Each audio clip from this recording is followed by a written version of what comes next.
ভাই, প্রবাসী হইও না, প্রবাসী হইও না। প্রবাসী হইলে জীবনও হারাইবা, যৌবনও হারাইবা। কারণ এই প্রবাসে আইসা কাহারও স্বপ্ন পূরণ হয়, আবার কাহারও স্বপ্ন পূরণ হয় না।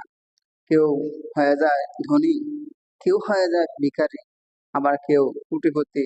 কিন্তু কষ্টের বিষয়, যে বয়সে মানুষ, যে যৌবনকালে মা বাবার সাথে থাকবে, মা বাবার সেবা করবে, ছেলে সন্তানদের সেবা করবে, সেই বয়সে মানুষ টাকার পাগল হইয়া প্রবাসে চলে আসে।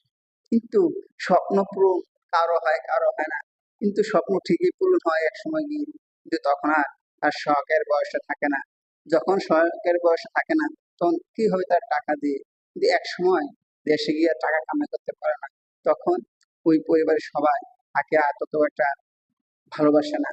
কারণ সে তো আর টাকা দিতে পারে না। কিন্তু ওই সময়টা অবহেলা অবহেলিত কারণে কিন্তু ওই মানুষটা, যে মানুষটা কোটি কোটি টাকা কামাই করেছে, অনেক পরিশ্রম করেছে পরিবারের জন্য, সবার মুখে হাসি ওঠানোর জন্য, কিন্তু ওকে এক সময় সবাই অবহেলা করে। সেই অবহেলার কারণে ওই মানুষটা ধীরে ধীরে শেষ হয়ে যায়। হয়তো দেশে গিয়ে কিছুদিন বাঁচে, হয়তো অসুস্থ হয়ে হাসপাতালে চলে যায়, আর নয়তো এই দুনিয়া থেকে চিরবিদায় নিয়ে ওই পারে চলে যায়। কি হবে এই বাড়ি গাড়ি, ধন সম্পদ, যত কিছুই করে, কিন্তু কিছু কাজে আসে না।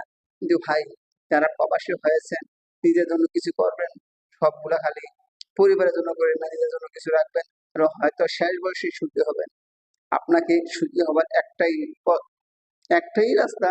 আপনি বাড়িতে যত টাকা দেবেন, আপনি কিছু রাখবেন, বাইরে দেবেন, যদি সবগুলো পাঠিয়ে দেন, এক সময় গিয়ে আপনি সব বিফলে যাবে ভাই, সব বিফলে যাবে।